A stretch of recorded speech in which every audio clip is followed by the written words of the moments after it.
आज हम लोग इको पार्क के पीछे बर्डिंग पे आए थे।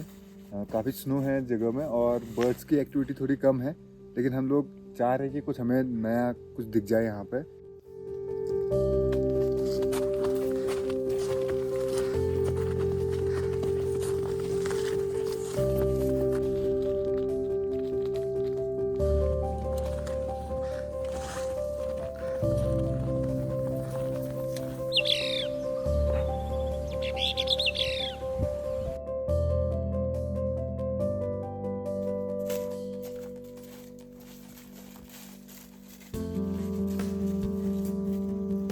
मैं दीपक धर्मसक्तु हिमालयन शेपर्ड का एक मेंबर हूं और मैं अभी बर्ड गाइड के तौर पे यहाँ पे हूँ मुंशियारी में आपको फेजेंट, बहुत सारे खूबसूरत फेजेंट दिख जाएंगे, जिसमें कि मोनाल, कोकलास, चील और स्टार ट्रैंकोपान हो गया।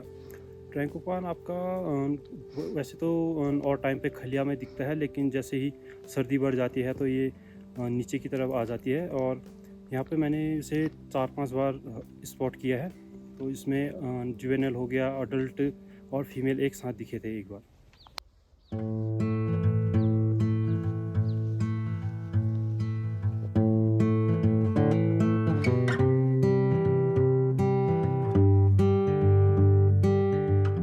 बेसिकली मुंशियारी में ऐसा है कि कुल जो बर्ड्स की संख्या है वो 130 से लेकर के 135 के बीच में अप्रॉक्स। उसमें आपको यहाँ पे कई सारे बर्ड्स दिख जाएंगे, जैसे कि छोटे वॉबलर से लेकर के बड़े मोनाल तक। फीजेंट हमारे 6 प्रकार के हैं और वैसे ही वुडपेकर्स अलग हैं और जो रोज फिंच हैं और कुछ रैप्टर्स भी हैं, जिसमें लेमेगियर, जिसका अभी नाम बियर्डेड वल्चर हो गया है, हिमालयन ग्रिफन हो गया, स्टेप ईगल, इस टाइप के कई सारे बर्ड्स आपको यहाँ पर देखने को मिल सकता है अभी।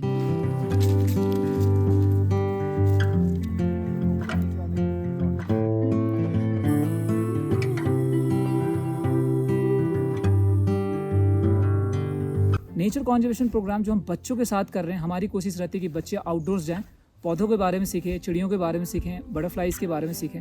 क्योंकि जब आप स्टार्ट करते हो बर्डिंग से काम करना, तो नेचर में हर एक जो कंपोनेंट है एक दूसरे से चेन रिएक्शन है, रिलेटेड है, इंटरकनेक्टेड है। तो जब आप बर्ड्स पे बात कर रहे हो तो आप उसके हैबिटेट्स के बारे में बात करोगे, वहाँ पे आप उसके फॉरेस्ट स्टडी करोगे, आप कहीं ना कहीं पूरे उस इन्वायरमेंट में जानने की कोशिश करोगे। तो बहुत ज़रूरी है कि आप किसी ना किसी कंपोनेंट पे वर्क कर रहे हो।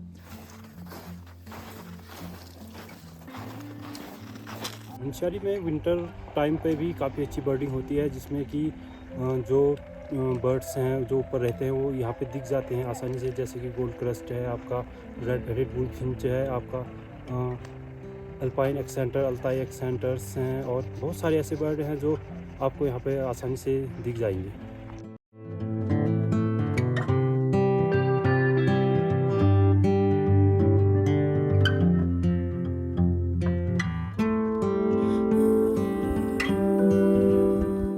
बच्चों के साथ जो एक्सपीरियंस है वो हमारा बहुत ही अच्छा था, क्योंकि वो बच्चे काफ़ी सपोर्टिव हैं और इस बार हम लोगों ने कोशिश करा कि उनको बड़े बर्ड्स दिखाएं। हम लोग खलिया 2 बारी हम लोगों ने वहाँ पर कैंप चलाया, जिसमें उन्हें ट्रैंकोपैन, वैसे हमारा जो मिशन था वो मिशन ट्रैंकोपैन था, लेकिन हमें कुछ कारणवश वो दिखा नहीं। घास बहुत ज़्यादा बड़े थे तो हमें दिखा नहीं, लेकिन कुछ ऐसे बर्ड्स दिखे जो कि शायद उन्होंने पहले नहीं देखा होगा, जैसे कि कोकलास उन लोगों ने देखा ऊपर, वेटेड वल्चर उन लोगों ने देखा, और कुछ ऐसे छोटे पक्षी जो कि ऊपर ही मिलते हैं, जैसे उसमें रेन बैबलर हो गया और वाइट ब्रॉड फुलबिट्टा, इस टाइप के कुछ 2-4 बर्ड्स वहाँ पे हम लोगों ने कैप्चर करी और काफ़ी अच्छा उस टाइम पे हमारा एक्सपीरियंस रहा उनके साथ।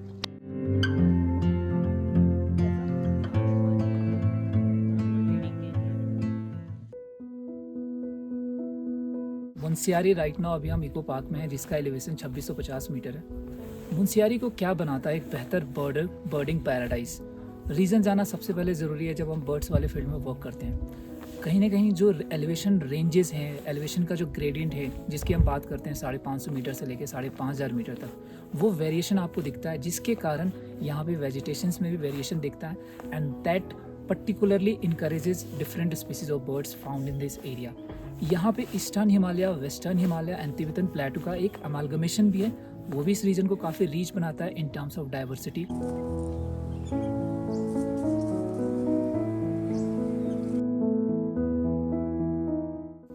लगभग 2016-17 से हम इको पार्क में रहते आ रहे हैं और सबसे अच्छा डेस्टिनेशन मुझे बर्डू का यहीं पे लगा, क्योंकि तब से जब हम यहाँ पे वर्क कर रहे थे तो तब से हम थोड़ा थोड़ा जो बाहर अपने आउटफील्ड में घूमते थे तो हम लोगों को धीरे धीरे बर्ड के बारे में जानने की और जिज्ञासा रही, क्योंकि एक अच्छा हैबिटाट था यहाँ पे, अच्छे ट्रेल्स यहाँ पे थे। जैसे आप सभी जानते हैं कि जैसे थामरी कुंड हो गया, आपका बलाती फॉर्म हो गया, उसके बाद खलिया टॉप हो गया, तो इस बाउंड्री के सराउंडिंग चारों तरफ से ट्रेल्स बने हैं और एक बहुत अच्छा हैबिटाट भी यहाँ पे है। आपको रिंगाल यहाँ पे जो हिल बैम्बू बोलते हैं वो मिल जाता है और आपका थोड़ा सा एल्पाइन जहाँ पे जो ग्रास लैंड है वो भी मिल जाता है और बलाती की तरफ जाओगे तो आपको थोड़ा बहुत वेट लैंड भी मिलता है।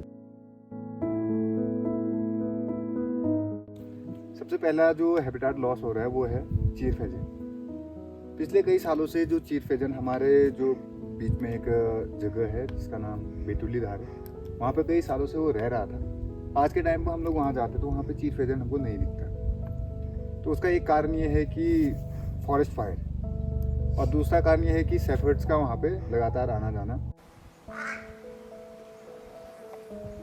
रैप्टरों की बात करते हैं, जैसे ग्रिफॉन है, लेमागेर है या फिर अन्य चीज़ें जो भी रैप्टर्स हैं, तो उसका भी एक अच्छा यहाँ पे जनसंख्या दिखाई देती है हम लोग को। उसका विशेष कारण है कि जब यहाँ के लोग माइग्रेशन में आते हैं, अपने गाय बच्चियों को लेकर के इस साइड को आते हैं, तो उनको उनका जो खाना है वो पर्याप्त रूप में मिल जाता है। तो आपको एक ही झुंड में सिनेरियस भी मिल जाएगा, हिमालयन ग्रिफन भी मिल जाएगा, आपको लेमागेर भी मिल जाएगा। You came quiet as the morning dew. No promises, just light breaking. मेरा नाम आशीष सुप्रीति है और मैं एज ए ट्रैक लीडर और as a bird watcher, as a first aid provider Himalayan shepherd के साथ काम करता हूँ। इससे पहले मैंने 2-3 बेसिक बर्ड वॉचिंग के कोर्सेज निपटा रखे हैं, जिसमें हम बेसिक पॉइंट बताते हैं कि कैसे आप बर्ड के हैबिटाट का, नेचर का प्लस अपना कैसे ध्यान रख सकते हैं। इसमें मैं आपको बहुत छोटे छोटे पॉइंट्स बताऊंगा जिसको आप अगर ध्यान में रहें तो ना आप डिस्टर्ब होंगे, ना आप जिस एरिया में जा रहे हैं उस एरिया की बर्ड डिस्टर्ब होंगे। तो बेसिकली जब हम जाते हैं किसी भी ट्रेल में, चाहे आप लो एल्टीट्यूड में जाएँ या हाई एल्टीट्यूड में जाएँ, वहाँ का जो हैबिटाट होता है बिल्कुल चीज़ें में भी सेम हो, पेड़ पौधे वगैरह सेम हो, लेकिन जो उनका इन्वायरमेंट होता है वो बहुत डिफरेंस होता है। अगर आप लो एल्टीट्यूड वाली जगह है जहाँ लोगों का पॉपुलेशन बहुत ज़्यादा है, तो उधर अगर आप थोड़ा हाई वॉल्यूम में भी बात करें, वैसा भी कर रहे हैं, तो बर्ड एडजस्ट कर लेती हैं। लेकिन हाई एल्टीट्यूड में लोगों को उतना उतना आदत नहीं होती लोगों की। तो जब आप जाएँ तो बहुत आराम से बात करें। बहुत बड़े स्पीकर, छोटे स्पीकर, किसी भी तरह के म्यूज़िक सिस्टम को ले जाना मना होता है वैसे, अगर आप रिस्पेक्टली इस चीज़ों को करते हैं तो। दूसरी चीज़ है कि अगर आप अपने लिए, जैसे बर्ड वॉचिंग का है, आप अर्ली मॉर्निंग अगर अपने घर से निकल रहे हैं तो ब्रेकफास्ट वगैरह बनाना पॉसिबल नहीं है।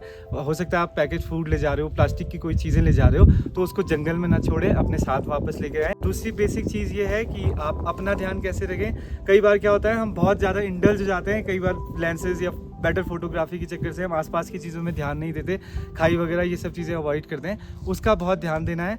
प्लस आपकी बॉडी हमेशा हाइड्रेट रहनी चाहिए। जब भी आप अपने कैंप को या अपने रूम को छोड़ें, आपकी जो पानी की बोतल है, जंगल के पानी पर डिपेंडेंट ना रहें, अपनी बोतल हमेशा फिल रखें। कि जब भी आप वाइल्ड में जाते हो तो बर्डिंग एक, हमें ऐसा लगता है कि एक एडिक्शन है। जब आप बर्डिंग करना स्टार्ट करते हो तो आपको नहीं पता चलता कि आप कितने टाइम के लिए किस ट्रेल पे जा रहे हो। तो महत्वपूर्ण चीज़ों में से मैं इसके बारे में बताना चाहूँगा। ये वाइल्ड स्प्रे है और इन केस आप वाइल्ड में, आपको पता नहीं रहता है कि आप वाइल्ड से इनकाउंटर करोगे या फिर किसी तरीके से वाइल्ड लाइफ एनिमल से, तो जहाँ पे आपको लगता है कि थ्रेट फील हो रहा है तो वहाँ पे आप इसको यूज़ कर सकते हो। आप बर्डिंग्स में ज़रूर ऐसी चीज़ों को अपने पास रखो।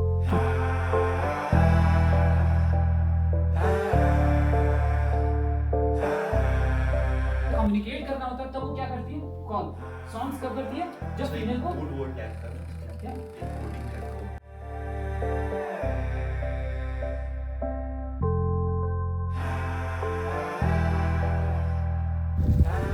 बर्डिंग के बारे में मैं आप लोग को कुछ जानकारी देना चाहूँगा, जो कि आप कभी भी, जैसे आप लोग बर्डिंग या फिर नेचर ट्रेल पे जाते हैं तो आप अपने साथ में कुछ चीज़ें हैं जो आप अपने साथ रख सकते हैं। जैसे कि मानसून में अगर आप लोग निकल रहे हैं तो आप लोग के पास विंड शीटर या फिर एक रेनकोट होना बहुत ज़रूरी है। आपके जूते बहुत अच्छे होने चाहिए, आपके पास पानी बहुत ज़रूरी है आपके पास, और एक जैकेट जो आपको गर्म रख सके। बाकी अगर बर्डिंग, आप केवल बर्डिंग के लिए अगर आप निकल रहे हैं घर से, तो उसमें आप लोग अपने पास जिस ट्रेल पर आप जा रहे हैं उस ट्रेल का एक नोटबुक या फिर ट्रेल बुक आते हैं हमारे पास अवेलेबल हैं उस जगह के बारे में कि वहाँ पर कौन से बर्ड्स आपको दिख सकते हैं, वो चीज़ें आपको थोड़ी हेल्प करेगी।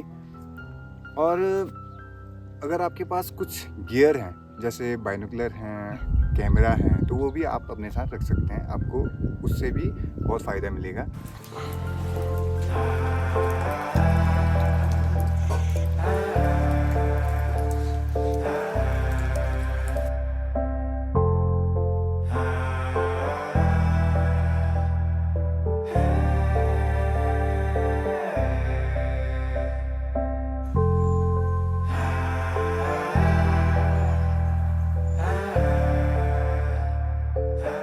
जब यहाँ पे स्कूल आउटरीच प्रोग्राम्स के बारे में बात करते हैं, जिसमें हम नेचर कॉन्जर्वेशन और अवेयरनेस प्रोग्राम्स जो हम बच्चों के साथ करते हैं, तो जब हम बच्चों के साथ ट्रेल पे जाते हैं बर्डिंग से रिलेटेड, बटरफ्लाई से रिलेटेड, तो वहाँ पे हर एक बच्चों के पास एक छोटा सा नोटबुक होता है जहाँ पे वो नोट डाउन करते हैं, चेकलिस्ट बनाते हैं चिड़ियों के बारे में जो भी उन्होंने बर्ड स्पीसीज़ देखी। वहाँ पे कुछ उनको स्पेशल इंस्ट्रक्शंस गाइड के थ्रू दिया जाते हैं। इंस्ट्रक्टर वहाँ पे उनको बताते हैं कि किस तरीके से आपको ट्रेल पे चलना है, किस तरीके से ऑर्गेनाइज होना है, किस तरीके से आप छोटे ग्रुप में आप बर्डिंग करोगे। जब बड़ा ग्रुप होता है तो यूजुअली उसको हम डिवाइड कर देते हैं छोटे ग्रुप्स में, और वो छोटे छोटे ग्रुप्स डिफरेंट ट्रेल्स को कवर करते हैं। उससे क्या होता है कि आप डिफरेंट ट्रेल्स में different species of birds cover कर सकते हो। फील्ड वर्क में जनरली जो हमारी कम्युनिटीज़ यहाँ पे ज़्यादा ध्यान देती है कि जब आप बर्डिंग्स कर रहे हो तो चेकलिस्ट में बिल्कुल इन्वॉल्व वहाँ पे मोस्ट ऑफ द टाइम आपको स्पेंड नहीं करना है। जब आप बर्डिंग्स कंप्लीट कर लेते हो तो चेकलिस्ट का एक डिटेल डिस्कशन होता है, क्योंकि आप फॉर एग्जांपल आपने कोई एक बर्ड्स देखा, आपके सामने आपके पेड़ पे एक बर्ड्स बैठी हुई है और इंस्ट्रक्टर आपको उसके बारे में बता रहे हो और आप एकदम से उसका नाम नोट डाउन करना चाहते हो, तो जब वो नाम नोट डाउन करने का प्रोसेस है तो वहाँ पे आप कुछ प्रीशियस कुछ सेकंड लॉस करते हो। उसके कारण अगर वो बर्ड्स फ्लाई करके चली जाती है तो आप ओरिजिनली उसको अपने आंखों से नहीं देख पाते हो। तो हमारी कोशिश ये रहती है कि जो भी बर्ड्स स्पीसीज आप देख रहे हो वाइल्ड में, आप उनके बारे में, उसके हैबिटाट्स के बारे में, उसके कलर्स के बारे में, उसके बीक्स के बारे में, उसके स्ट्रक्चर्स के बारे में पहले उनको ध्यान से देखो। उसके बाद आप अपने इंस्ट्रक्टर से पूछिए कि क्या नाम है सर इसका इंग्लिश नेम क्या है, इसका साइंटिफिक नेम क्या है। बर्ड्स आपको 1 सेकंड भी दे सकती है और एक बर्ड्स आपको 10 सेकंड भी दे सकती है। तो कोशिश वही रहती है कि जितना आप लाइव देखो, कहा जाता है सीइंग इज बिलीविंग, तो वही चीज़ वाइल्ड में भी लागू होती है।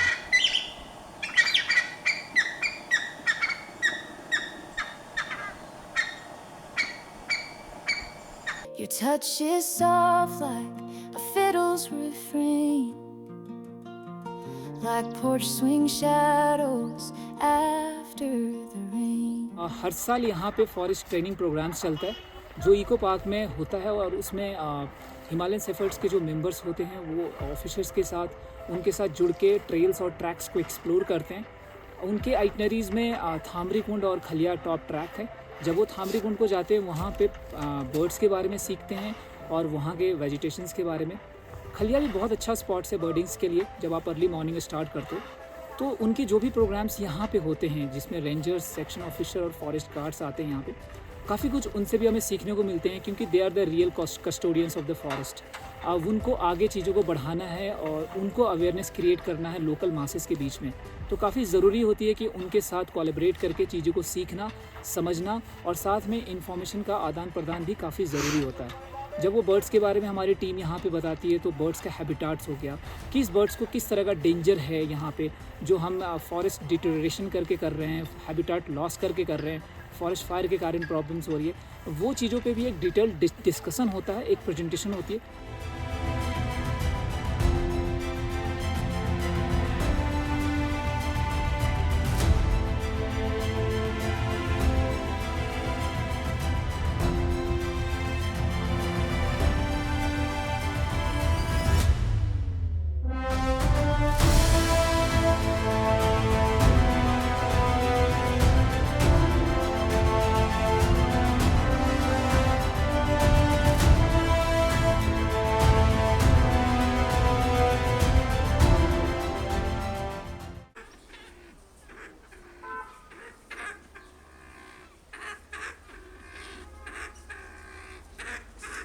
भविष्य में हम लोगों को ये कॉन्फिडेंस है कि उस एरिया में और ज़्यादा बर्ड मिल सकते हैं, क्योंकि जो वहाँ का जो डाइवर्सिटी है वो बहुत ही अच्छा है। आप जाओ तो वहाँ पे एक कॉरिडोर भी बना हुआ है। कॉरिडोर में लगभग जो भी बर्ड है या फिर अब मैमल्स है तो उस कॉरिडोर से आते जाते रहते हैं। तो वो कॉरिडोर कम से कम आप देखोगे तो भदेली जो एक सी लेवल पे है, लगभग 800 या 900 मीटर की हाइट पे होगी, उससे लेकर के खलिया टॉप तक लगभग 3750 मीटर तक की एक कॉरिडोर है। तो बहुत ही अच्छा डेस्टिनेशन है। पिछले 4 सालों में हम लोग यहाँ पे जो बर्डिंग कर रहे हैं उसमें हम लोगों ने कुछ स्पीसीज़ को स्पॉट कर रखा है, जिसमें Himalayan cutia, white belly drongo, chestnut ear bunting, grey neck bunting, spectacles finch और गोल्ड क्रस्ट। ये कुछ 6 बर्ड्स थे जो हम लोगों ने यहाँ पे स्पॉट करा। बर्ड के साथ साथ जो हमारा जो ये एरिया है, जो मुनस्यारी का जो उच्च हिमालयी क्षेत्र है और जो हमारे बीच का जो मिक्स फॉरेस्ट है या फिर नदी घाटी के क्षेत्र है, तो काफ़ी इंटरेस्टिंग यहाँ पे आपको मैमल्स मिलेंगे। मैं अगर आपको थोड़ा सा बताऊँ तो हमारे अपर एरिया में मरमोथ आपको मिल जाएगा। उसके बाद थोड़ा सा नीचे आओगे तो हिमालयन रेड फॉक्स आपको मिल जाएगा, हिमालयन वेजल है, उसके बाद मस्क डियर है, ब्लैक बियर है, लेपर्ड यहाँ पे आपको मिलेगा, सरौ मिल जाएगा और हिमालयन थार यहाँ पे काफ़ी अच्छी मात्रा में है।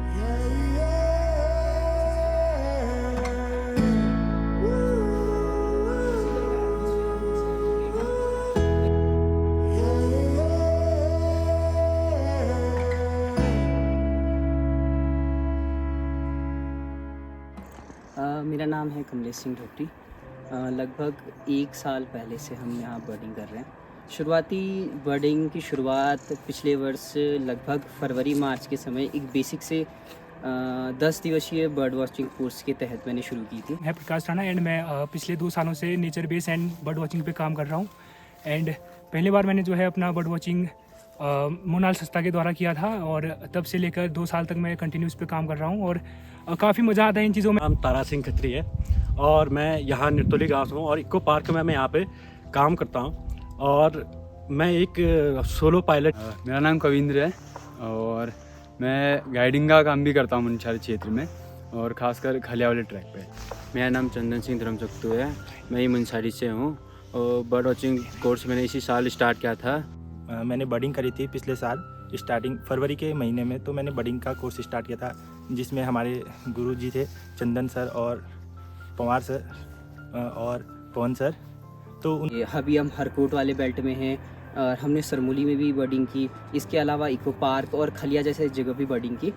आता हूँ निर्तोली, तो वहाँ पर मुझे जितने भी बर्ड मिलते हैं जैसे कोखलास हो गए, हिल पार्ट्रीज हो गए या टिट हो गए, और तो इस टाइप से मैं हमेशा गौर करता इन चीज़ों से हमें काफ़ी कुछ बर्ड वॉचर्स हैं या फिर जो नेचर बेस पे काम कर रहे हैं उनके साथ अपने जो है बातें शेयर करने का मौका भी मिल पाता है। उन्होंने हमको बर्डिंग के बारे में बहुत कुछ बताया कि बर्डिंग हमारे लिए क्यों ज़रूरी है, हमें बर्डिंग क्यों करनी चाहिए और बर्डों को किस प्रकार से हमें सेव करना चाहिए। के साथ साथ हम ये भी सोच रहे थे कि क्योंकि बर्ड्स भी वाइल्ड लाइफ का पार्ट है, तो इसके अलावा हर चीज़ें एक दूसरे से कनेक्टेड रहती है।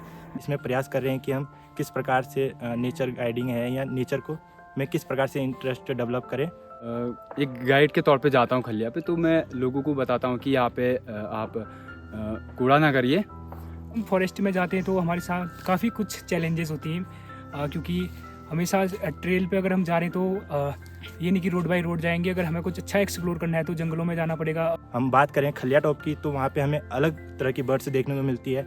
उसमें हमारा जो उत्तराखंड का राज्य पक्षी है मोनाल, इस तरह की बर्ड्स देखने को मिलती है।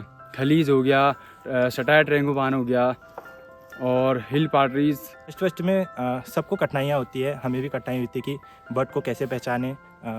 हमको सब बड़े बर्ड से एक जैसी लगती थी। प्रयास करते रहना चाहिए कि धीरे धीरे हम इस वाले क्षेत्र में बर्डिंग के लिए एक अच्छा सा स्कूप बना सकें और उन सभी बर्ड्स स्पीशीज़ को सुरक्षा प्रदान कर सके जो समय के साथ धीरे धीरे ख़त्म हो रही है। संरक्षण के लिए मैं हर गांव में जाके हर जो मतलब हमारे यहाँ के जो लोकल शिकारी होते हैं तो हर गांव में जाके एक मोटिवेशनल के तौर पर हम उनको थोड़ा बहुत जानकारी दे सकते हैं कि जंगली जानवर और पक्षियों को न मारे। नेचर को नुकसान पहुँचाया जा रहा है, पेड़ों का काटना है, जंगलों में आग लगाना है, इससे कई जानवरों पक्षियों को नुकसान पहुँचता है। मैं कहना चाहूँगा कि एक जो मेरा अनुभव है वो कहता है कि एक जो पेड़ है वो कई पक्षियों का घर होता है।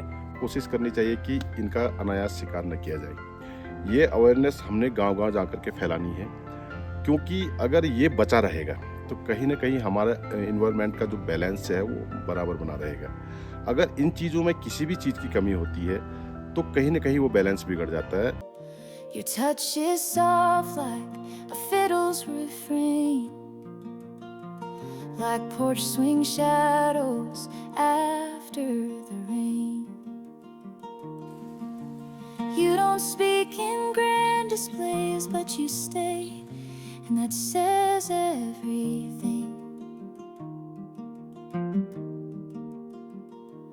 Like a sunrise, slow and kind, you don't rush, you just arrive. Warming places deep inside, where I forgot to feel alive. No fireworks, no warning signs, just you, like a sunrise. I've known storms and I've known drought. Built my walls, then wore them out. But you saw past what I defend and loved me quiet till I bend. Like a sunrise, slow and kind, you don't rush, you just arrive. Warming places deep inside, where I forgot to feel alive. No fireworks, no warning signs, just you, like a sunrise.